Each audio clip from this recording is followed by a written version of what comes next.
Madame, Monsieur, bonjour. Merci de nous rejoindre et bienvenue dans votre journal à la une de ce vendredi 12 avril.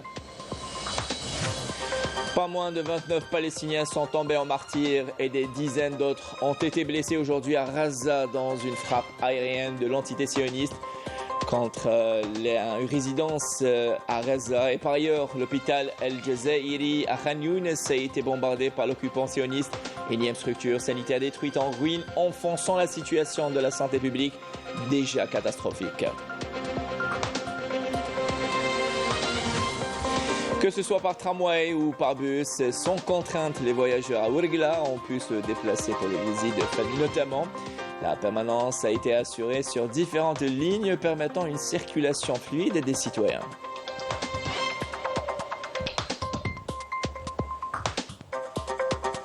Et en sport, les quarts de finale de la Coupe d'Algérie de football prévus à partir d'aujourd'hui sont marqués par des affiches alléchantes entre pensionnaires de Ligue 1 Mobilis. Les détails dans ce journal.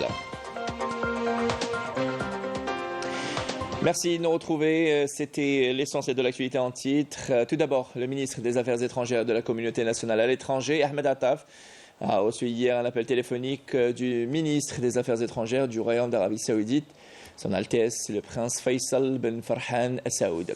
À cette occasion, les deux ministres ont échangé leurs vœux à l'occasion de Eid al-Fitr et évoqué les derniers développements dans le territoire palestinien occupé en général et particulièrement dans la bande de Gaza qui subit une agression sioniste continue depuis plus de 6 mois.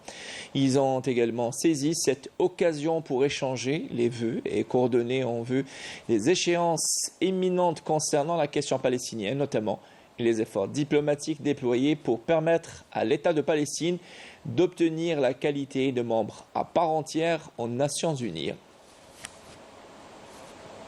Par ailleurs, le Conseil de sécurité des Nations Unies a approuvé un projet de communiqué de presse sur initiative de l'Algérie, Guyana et la Slovénie concernant les questions de la famine et de la sécurité des travailleurs humanitaires dans la bande de Gaza qui subit depuis, je le rappelle, le 7 octobre dernier, une agression sioniste sans précédent.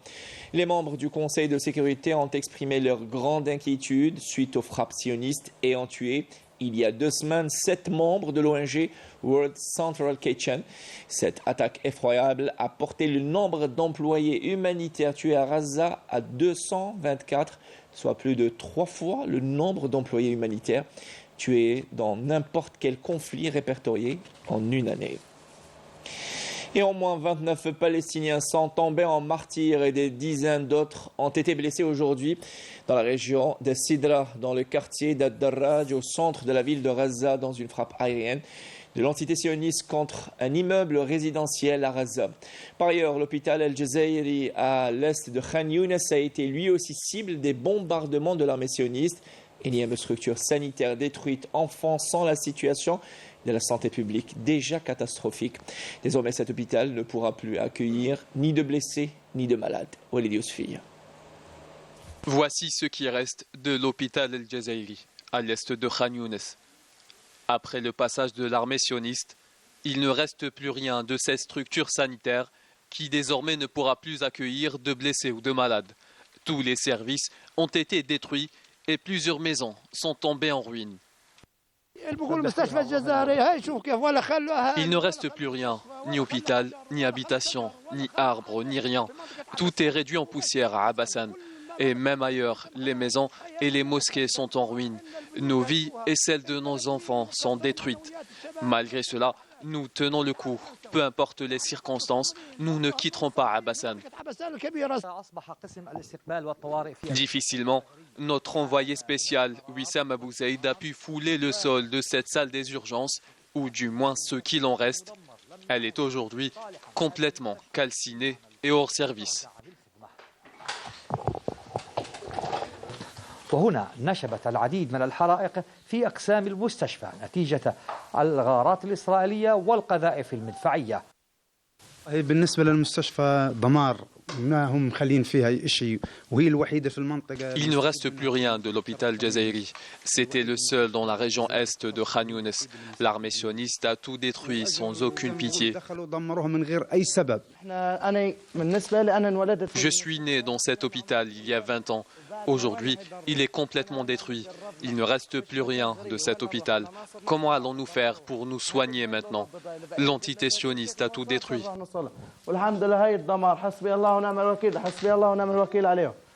Malgré tous les appels de la communauté internationale à un cessez-le-feu, les attaques de l'entité sioniste se poursuivent. Hier encore, 6 Palestiniens sont tombés en martyrs et 20 autres ont été blessés dans des bombardements près du camp de réfugiés de Nusayrat. Et l'actualité est marquée par les prix du pétrole qui sont montés aujourd'hui, soutenus par le risque géopolitique. Les investisseurs craignant des perturbations de l'approvisionnement mondial si l'agression sioniste sur Gaza se propage aux pays voisins, en particulier l'Iran. Selon Antan, analyste chez Exinity, les cours des 2 références mondiales restent portés par des craintes persistantes d'un conflit plus large au Moyen-Orient.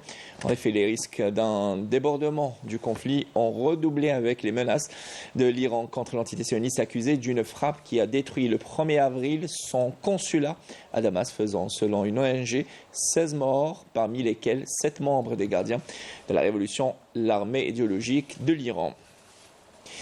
De plus en plus, les voix se lèvent à travers le monde en soutien et solidarité à la Palestine.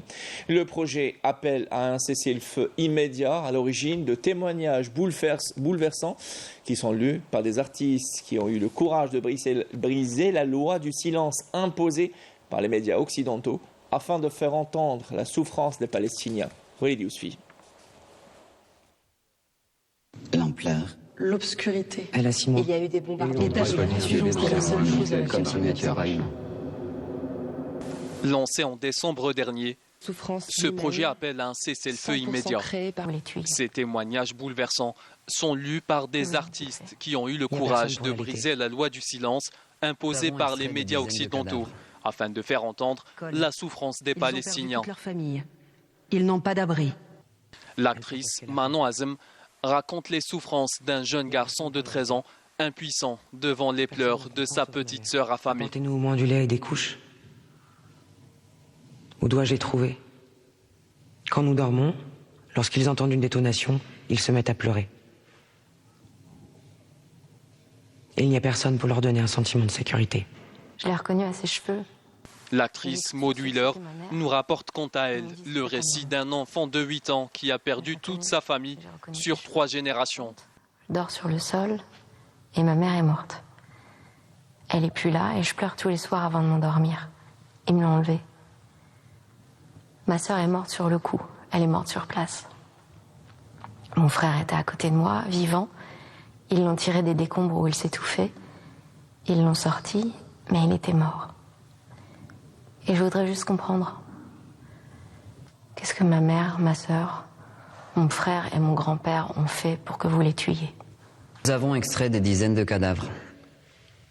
Il y a beaucoup d'enfants. L'acteur Nahuel Pérez Biscayar a choisi de lire le témoignage d'un bénévole palestinien qui décrit des visions d'horreur après le bombardement d'une cité à Deir el-Balah par l'entité sioniste. Ils ont tout tué. Il n'y a pas de droit de l'homme, de droit de la femme. Ils bombardent, ils tuent, comme si nous n'étions pas humains.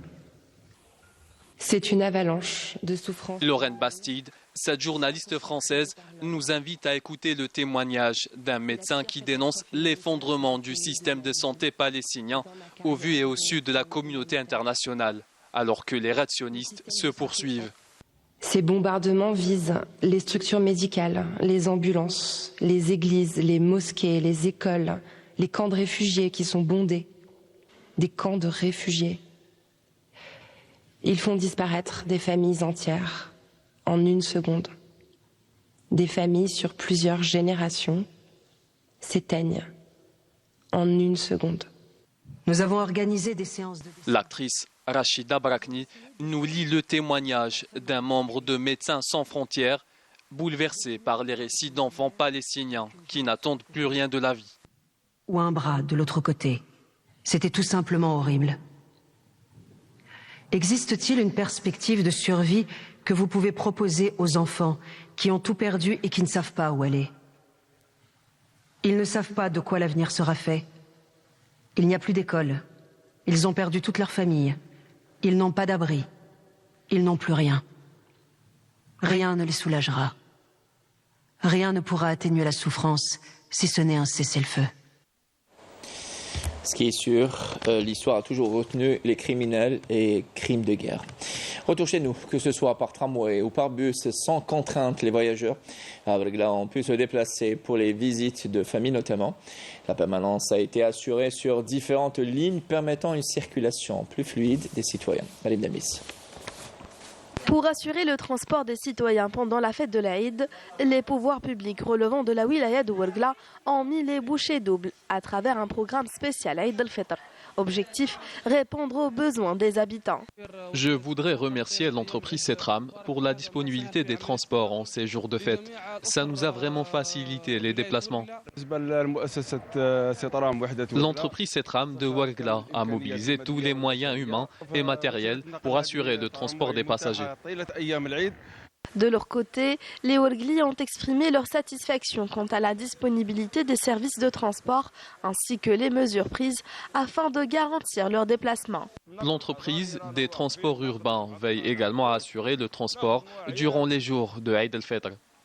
Grâce à la disponibilité du transport, nous avons pu nous déplacer facilement pour effectuer les visites familiales.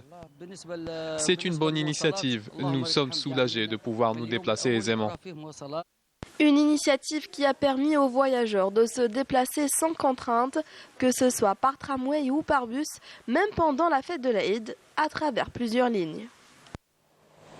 Et un mot de sport pour terminer. Les quarts de finale de la Coupe d'Algérie de football prévus à partir d'aujourd'hui sont marqués par l'affiche entre pensionnaires de Ligue 1 Mobilis et Constantine, l'US Benaknoun, alors que les deux clubs de la Ligue 2 amateurs, le Ouad Tlemcen et le AS Mostaganem, vont chercher à créer l'exploit face à deux spécialistes de l'épreuve, respectivement le MC Alger et le CR Belouizdad. Plus de détails avec Sid Ahmed Bouraïb. Après s'être brillamment qualifié pour les demi-finales de la Coupe de la CAF, l'USMA, qui joue sur 3 fronts, se consacrera désormais à l'épreuve populaire. À commencer par le 8e de finale qui verra les Rouges et Noirs affronter l'équipe de Bougaa. Une rencontre facile sur le papier, mais la Coupe a toujours réservé des surprises. Le vainqueur de ce match affrontera en quart l'US Biskra. L'USB qui a éliminé le tenant du titre Laï Sochlef et le MC Oran lors des tours précédents compte bien jouer ses chances à fond et aller le plus loin possible. Le stade Miloud Hedfi sera le théâtre d'une chaude empoignade entre deux pensionnaires de la Ligue 1. Le CS Constantine, bien loti en haut du classement, affrontera le S Benaknoun qui joue pour le maintien. Si les deux formations ont des objectifs diamétralement opposés en championnat, ils ont le même but en coupe, atteindre les demi-finales. Une rencontre ouverte à tous les pronostics. Le Shabab de Belouizdad, malheureux finaliste la saison passée, compte se racheter et aller chercher le trophée. En quart, les Rouges et Blancs croiseront le chemin de l'US Mostaganem, leader incontesté de son groupe en Ligue 2 et qui se dirige tout droit vers l'accession. Le Mouloudia d'Alger, qui domine la Ligue 1 de la tête et des épaules, ne compte pas lâcher ses chances en coupe et rêve de réaliser le doublé. Mais attention à cette équipe de Tlemcen, bourreau de la Saoura en 8e, qui n'a absolument rien à perdre. Voilà qui termine ce journal préparé par Adel Bokhames, Nassali Ben Saïdé, réalisé par Mohamed Bouchen. L'information revient ce soir sur Canal Algérie à 19h. Tout de suite, les nouvelles du ciel, signé Amel Arabi. J'aurai le plaisir de vous retrouver demain pour l'édition de midi. Bon appétit si vous êtes à table. Au revoir.